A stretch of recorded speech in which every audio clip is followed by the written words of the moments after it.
রেমাল ঝড়ের পরের দিন সকালবেলায় বাড়ির পরিস্থিতি ঠিক এরকমই হয়েছিল।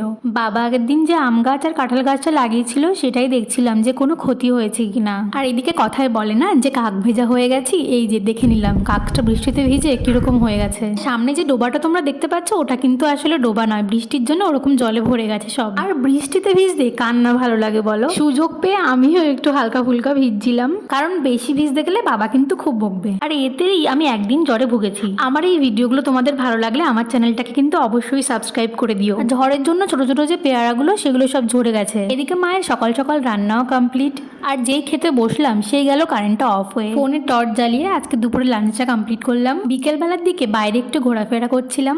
আর শোনো, আমার চ্যানেলে ভিজিট করো, তোমরা কিন্তু আমার বাকি ভিডিওগুলো দেখে আসতে পারো। আর দেখো সবাই না রেইনকোট পরে মাছ ধরতে বেরিয়ে গেছে, কারণ এখানে অনেক মাছ উঠেছিল।